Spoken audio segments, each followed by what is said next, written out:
Emma Collins did not expect her life to restart in her childhood kitchen. Yet there she was, standing barefoot on cold tile, watching orange leaves scrape across the driveway while dusk settled over the Vermont hills. The house smelled like cinnamon and old wood, the same way it had when she was 16.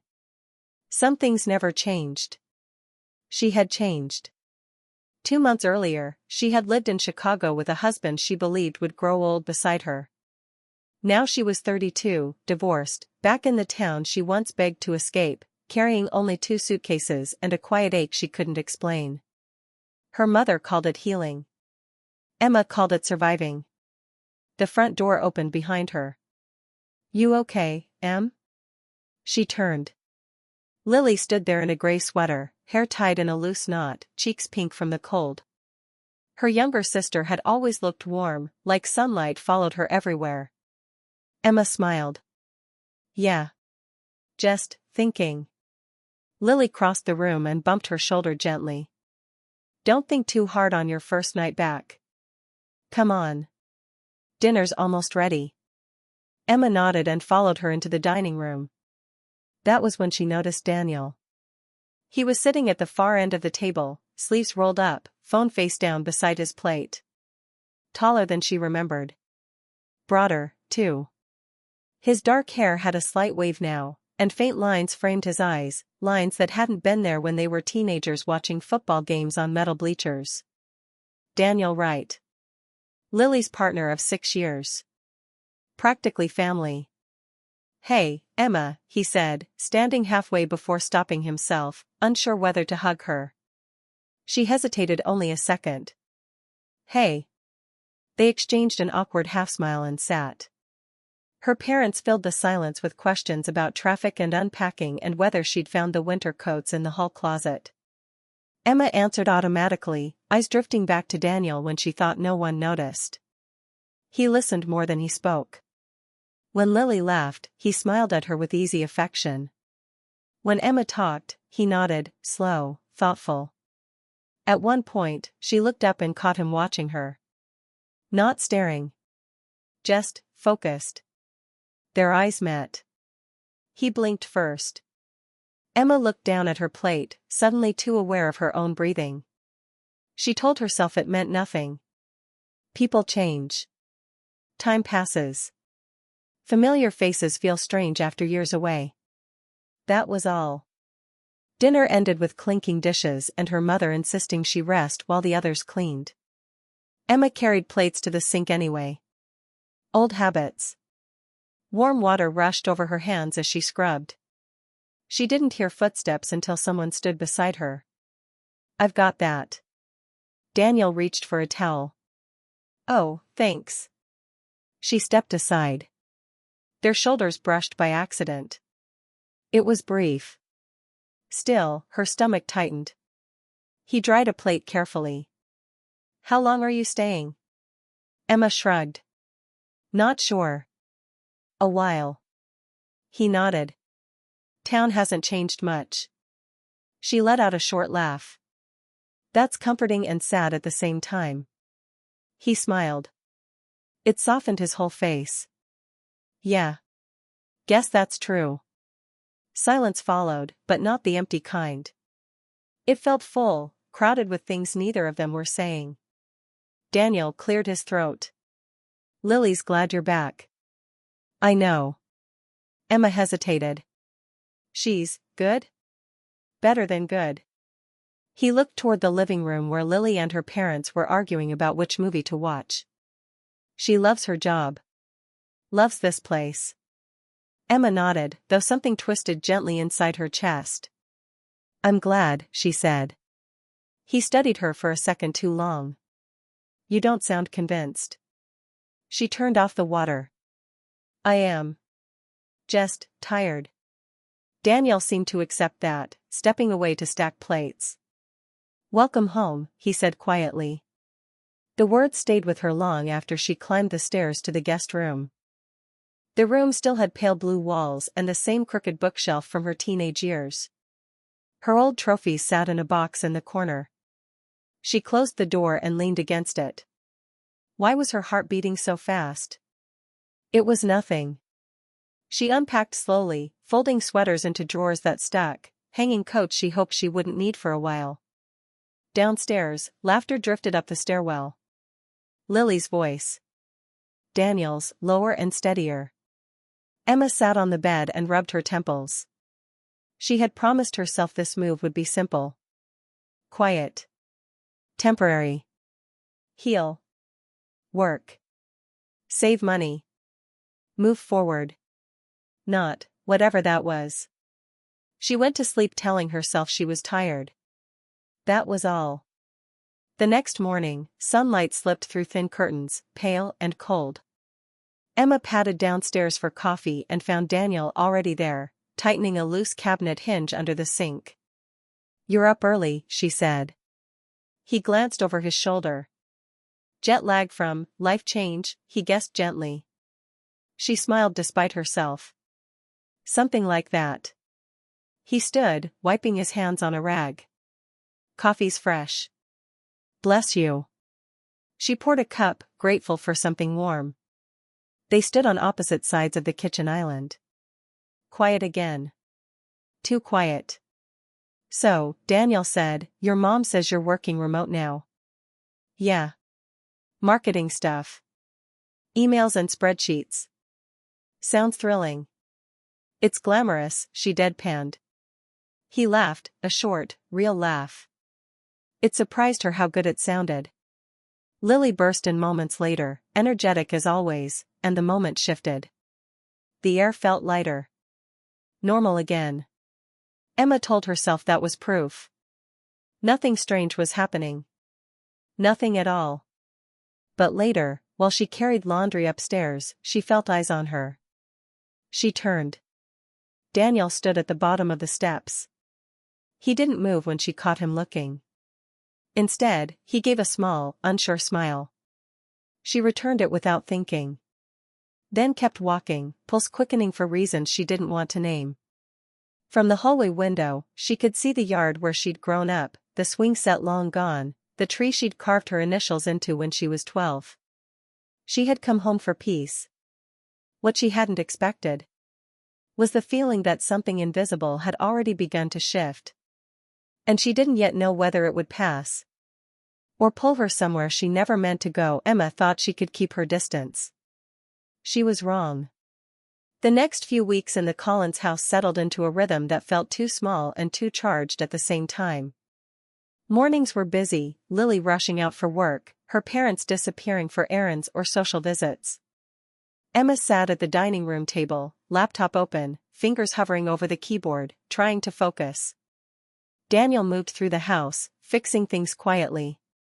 A leaky faucet, a squeaky door hinge, a stubborn porch light. Nothing big, just small acts that made the house feel alive again, and for Emma, they made it impossible to ignore him. They kept running into each other. In the kitchen, where the coffee machine hissed and steamed. On the back porch, where the air smelled like fallen leaves and rain. In the hall, where the echo of their steps was the only sound. At first, conversations were safe. Weather. Work. Old neighbors. Simple exchanges meant to avoid tension.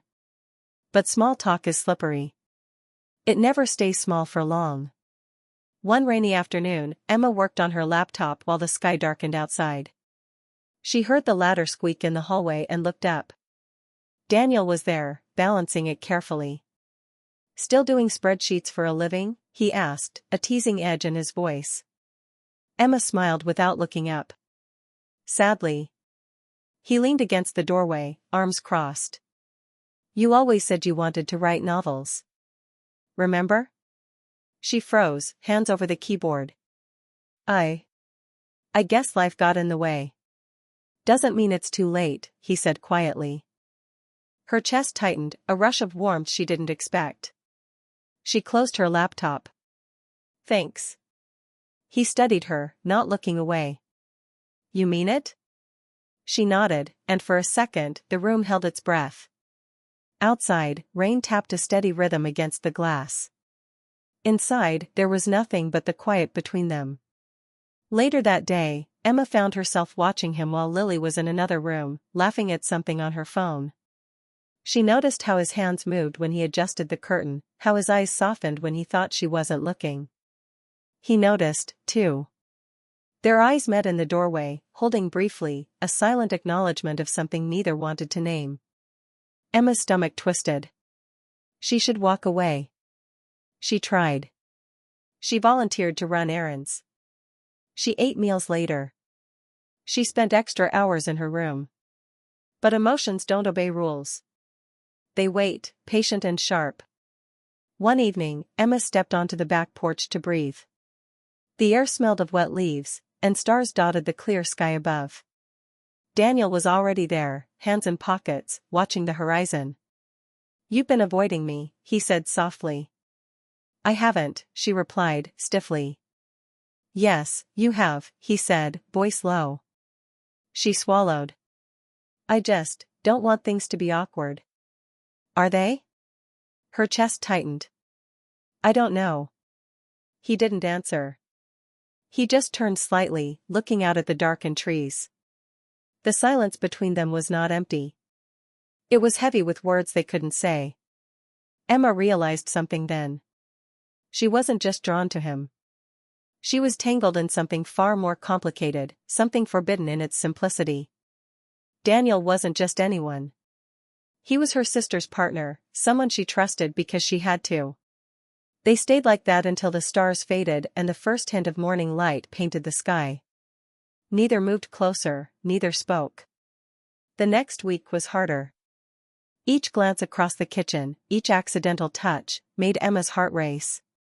She found herself searching for him when he wasn't around, noticing the absence like a sharp ache. She tried to convince herself that this was temporary, that the old familiarity with Daniel was natural. One afternoon, they both reached for the same book on the shelf. Their hands brushed. Emma pulled back, embarrassed. Daniel didn't speak. He just watched her, a faint sadness in his eyes. "You okay?" he asked finally, not letting his voice rise above a whisper. "Yes," she said, though the word felt false.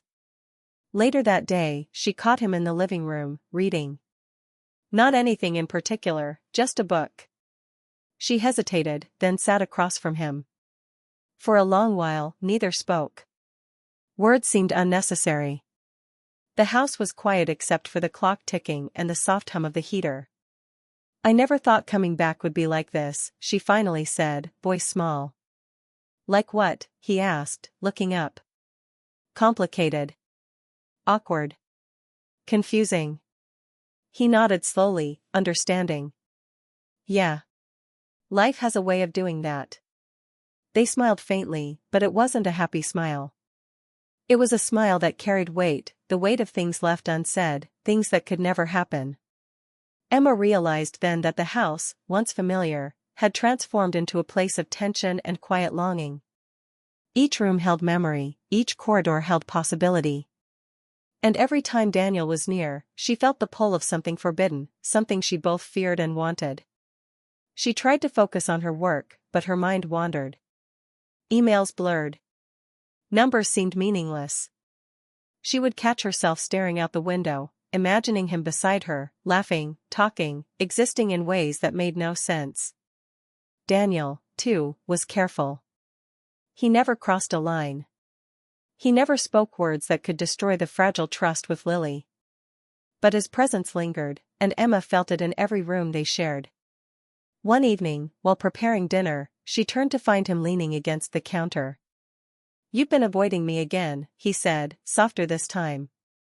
"I told you, I'm not," she said, irritation masking her fear. He studied her face. "You are. I see it." She looked down, unable to meet his gaze. "Maybe I just need space." He nodded, and for a moment, she thought the conversation had ended. But then he added, quietly, "It doesn't make me stop noticing." Her hands froze over the cutting board. The words hung in the air like a whispered secret. Emma realized she was at a crossroads. She could ignore it, leave it unspoken, pretend nothing existed. Or she could acknowledge it, admit that her heart was betraying her, and risk everything. She did neither. Instead, she pretended normal. smiled at Lily, helped her mother with chores, worked on her laptop, kept her distance. But every glance from Daniel, every small act of kindness, made her pulse jump, her chest ache, her thoughts spin. And every night, lying in her old bedroom, she could still see him leaning against the back porch railing, hands in pockets, eyes thoughtful. Silent, patient, impossible. Emma realized then that life had shifted in ways she didn't understand. What she thought was safe had become complicated. What she thought was familiar had become dangerous. And she knew, deep down, that nothing would ever be simple again. She just didn't know how far this pull would go, or how much it would cost her when it broke. The quiet between them was no longer safe. It was full of tension, longing, and the kind of emotional storm that could not be ignored. Every day in that house became a test of restraint, of trust, and of the boundaries she had always relied on. And every day, Daniel's presence reminded her that some connections, once formed, never fade. Even when they are forbidden. Even when they are meant to be denied. Even when they are dangerous. And for Emma, the question wasn't whether she felt something for Daniel, it was whether she could survive it. Because emotions like theirs do not fade quietly. They linger, sharpen, and wait. And soon, Emma would have to face the truth she had been avoiding. Feelings don't always follow the rules, and sometimes, desire waits for no one. Emma thought she could control it. She was wrong. Sunday afternoons were always busy, the house buzzing with quiet domestic life. But that particular Sunday felt different. Lily had gone to visit a friend for a few hours, leaving the house almost empty.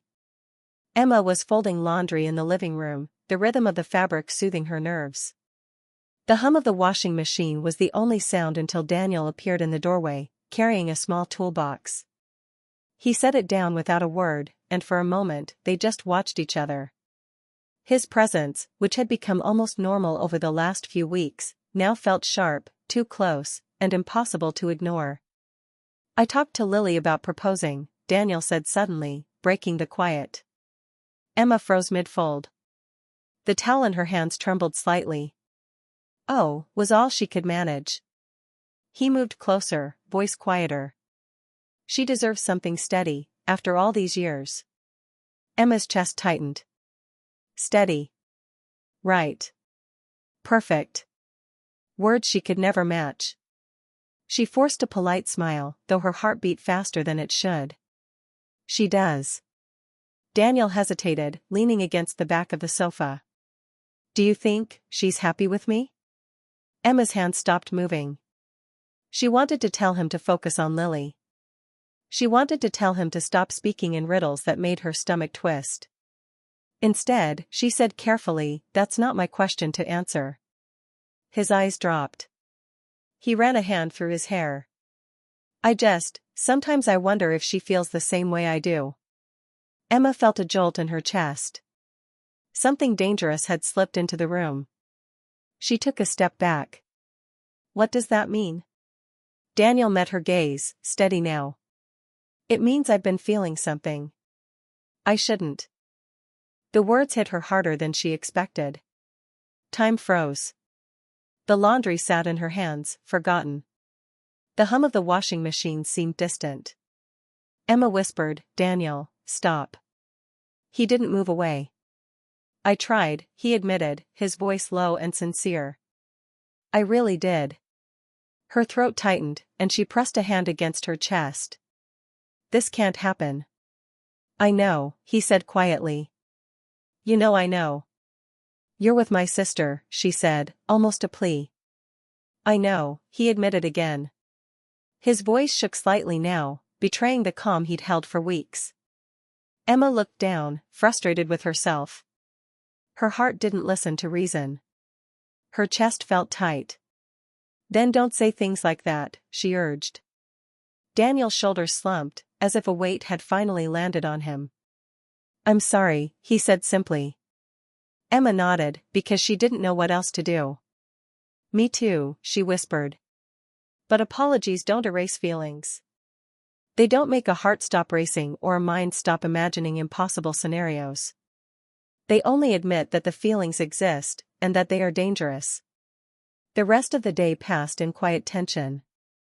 Emma avoided Daniel as much as possible, retreating to her room, keeping herself busy with emails, laundry, and anything that could keep her mind off him. But no matter how much she tried, she felt him everywhere. In the kitchen, in the living room, in her thoughts, in her heartbeat. That night, she lay in her old bedroom, staring at the ceiling. The moonlight spilled across her bedspread, pale and cold. She could still hear Daniel's voice, his quiet admission echoing in her mind. She couldn't erase it. She couldn't pretend it hadn't happened. Memories of the last few weeks flooded her, small moments, fleeting touches, casual glances that now felt loaded with meaning. Every smile, every word, every simple interaction replayed in her mind, sharper now, impossible to ignore. Emma realized that something had shifted. The trust she had always placed in Daniel, safe, familial, reliable, had been broken. Not by betrayal in the traditional sense, but by emotions too powerful and too human to contain. She had trusted someone close, and now everything felt uncertain. Days passed, but the tension remained. Daniel was careful to act normal, careful not to cross lines, careful not to say anything else that could destroy trust further. But his presence was constant, a reminder of what had almost happened, what could happen, and the emotions neither of them were willing to admit fully. Emma avoided him when possible. She took long walks, worked extra hours, buried herself in tasks. But each attempt to create distance was futile. Every moment in the house, every shared glance, reminded her that the pull was still there, strong and dangerous. One afternoon, while folding laundry in the living room again, she caught Daniel watching her. Not leering, not threatening, just watching. His expression was unreadable, full of things he wouldn't say aloud. She looked away quickly, forcing herself to act normal, but she felt her heart racing. She knew he noticed. He didn't speak, didn't move closer. He just stayed there, silently acknowledging the tension, the unspoken words, the impossible attraction that lingered between them. Emma realized that she was living in a house full of invisible walls, walls built by unspoken desires, restrained feelings, and the fragile trust between them. Every smile, every kind word, every casual touch now carried weight. Every shared space felt like a battleground for restraint. At night, she replayed the conversation over and over. Daniel's words haunted her. She felt guilty, ashamed, but also strangely alive, caught in the storm of emotions that refused to quiet down. She knew the truth, trust had been shaken. What she had believed was safe, her relationship with Daniel, her sister's relationship, the rhythm of her own life, was now fragile. And once trust was cracked, everything changed. Emma also knew something else: she couldn't let this go on. She couldn't pretend that nothing had shifted. Every moment together would grow harder, every glance more dangerous. The pull between them was undeniable. And the more she tried to ignore it, the stronger it became. She realized she was at a crossroads. She could continue living in the same house, trying to pretend that her feelings didn't exist, or she could take a step back, create distance, and try to protect herself and her family. That night, lying awake, she made a decision. She needed space. She needed to remove herself from the tension, from the attraction, from the fragile line between what was right and what felt impossible. She didn't yet know how she would do it, or how Daniel would react, but she understood this clearly: the trust she had placed in someone close had changed everything. And she couldn't stay in a house where the lines had blurred, where emotions ran too deep, where temptation lingered in every corner. Emma stared at the ceiling until the sky outside grew pale. She thought of her sister, of her parents, of the life she was trying to rebuild. She thought of Daniel, too, of the quiet power of his presence, the weight of his words, the ache of what could have been. And she knew that the hardest part of all wasn't his confession. It wasn't the longing, the almost moments, the stolen glances. It was walking away, choosing to protect what mattered most, and facing the truth that feelings, no matter how deep or impossible, sometimes must be denied. The next morning, she moved through the house with a new clarity. She avoided unnecessary conversation with Daniel, focused on her work, kept her distance. She felt the tension in the air, but she let it be a reminder: restraint was necessary, distance was essential, and trust, once broken, could never be ignored. And so life went on, careful, measured, fragile. The house remained the same, the rooms familiar, but the atmosphere had shifted. Nothing would ever feel the same again. Emma understood now that emotions didn't wait for timing, didn't care for propriety, didn't heed rules. They were alive, unpredictable, and sometimes devastating. She didn't know how long she could resist the pull between them, how long she could maintain control, but she knew one thing: her life had changed. Trust had been broken. Feelings had been revealed. And nothing, no smile, no glance, no quiet moment, would ever feel entirely safe again. Emma closed her eyes that night, heart heavy, mind racing, knowing that the choices she made now would shape the rest of her life. She had discovered a truth she couldn't ignore: when you trust someone close and their feelings cross the line, everything changes. Everything. And the hardest part was only just beginning. Explain Part 4 in 1000 words. Write the story fast pace, don't repeat things, use simple words. Write only the story. Story must be good. Write the story according to YouTube monetization policies. Write in storytelling style. Emma knew what she had to do. She couldn't stay. The house felt smaller now, every room echoing with unspoken words. Daniel's presence, once comforting in its familiarity, now made her chest tighten. Every glance, every small smile, every shared space reminded her that feelings had shifted, dangerously, impossibly. She couldn't pretend anymore. That morning, she woke earlier than usual, sunlight spilling through the curtains. The quiet of the house felt heavy, almost suffocating. She dressed quickly, her movements sharp, purposeful. She had made a decision overnight. She needed space. She needed distance. She needed to protect herself, her sister, and the fragile balance of trust that had been cracked. Emma picked up her phone and called Claire, her friend in Boston. Her voice was low, steady, but firm. "I need a couch for a few weeks," she said simply. No explanation. No details. Just a safe place to think. By noon, she was packing. Clothes, her laptop, a few books, personal items she couldn't bear to leave behind. Every folded sweater, every zipped bag, felt like a small act of liberation, and a quiet surrender. She wasn't running from life, she told herself. She was protecting it. Daniel found her in the living room, stacking folded clothes into a suitcase. He stopped in the doorway, his expression unreadable but tense. "What's going on?" he asked, voice low. "I'm leaving for a bit," she said without looking up, her hand steady as she zipped the bag. "Because of what I said," he guessed, stepping closer. "Yes," she admitted. She didn't need to explain further. Words would only make it heavier, more complicated. Daniel's face fell. He ran a hand through his hair, swallowing something she couldn't see. "Emma. I swear I won't." "I know," she interrupted gently. "But I need space. I need to think. I need to heal." He nodded slowly, processing the weight of her words. "I never meant to hurt anyone," he said quietly. "I know," she repeated. It felt like the only thing she could say. Later, when Lily came home, cheerful and full of energy, Emma hugged her longer than usual. Her sister noticed. "Everything okay?" she asked, curious, smiling. Emma forced a small, bright smile. "Just need a change of scenery," she said. Simple. Honest enough. Lily didn't press, and Emma was grateful. Driving away from the house was harder than she expected. The town she had grown up in, the streets she had known like the back of her hand, and the house where so much had happened, all of it felt like a pull she was leaving behind. But she drove anyway, suitcase in the back, hands gripping the steering wheel, heart heavy but determined. Boston was different. Fast, bright, alive in a way that felt both overwhelming and freeing. Claire welcomed her with open arms, no questions, just the comfort of friendship and space.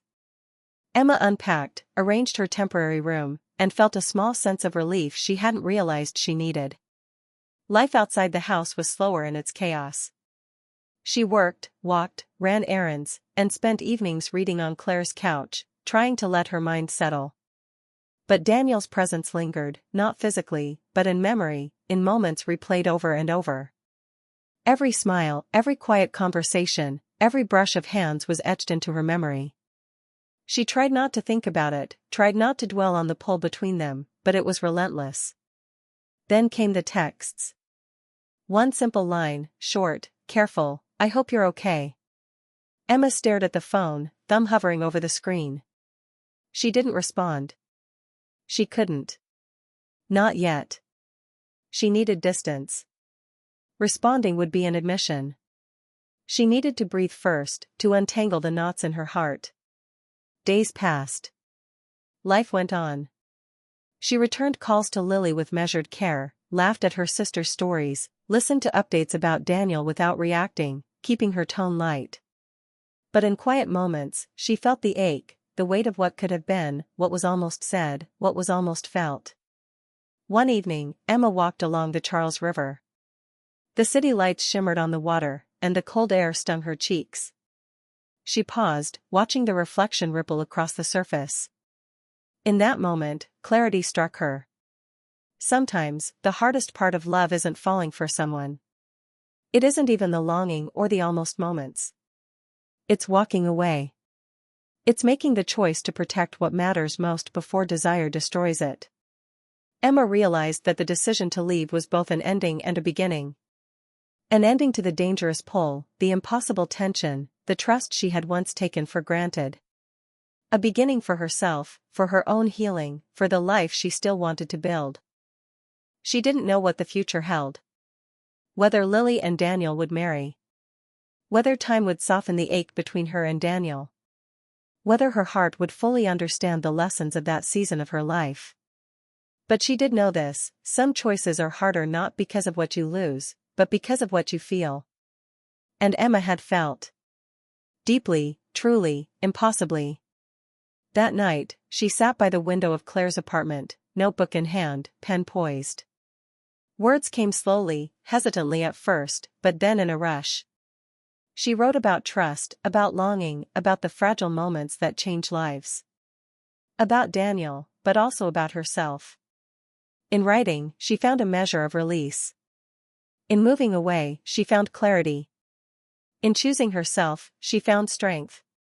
And in the quiet of the city, with the river reflecting the moonlight, Emma understood the final truth: trust, once shaken, changes everything. And sometimes, the bravest ending is walking away from a story before it destroys what matters most. She didn't know if she would ever return to that house. She didn't know if Daniel would ever reach out again. She didn't know if her heart would forgive the ache she carried. But she knew she had chosen wisely. Because life is not always about getting what you want. Sometimes, it's about protecting what you love, even if it means letting go. And Emma had finally let go. The road ahead was uncertain, full of possibilities she couldn't yet see. But she felt ready. Strong enough. Alive. She closed her notebook and looked out at the river, letting the city lights shimmer on the water. A chapter had ended. A new one was beginning. And for the first time in weeks, she felt the quiet peace of being exactly where she needed to be. The hardest choice had been made. The truth had been faced. And life, fragile and unpredictable, was waiting. Emma breathed deeply. She was free, free from the tension, free from the unspoken, free to heal, free to live. And in that freedom, she finally felt the promise of tomorrow. Everything had changed. Everything. But for the first time, change felt like hope.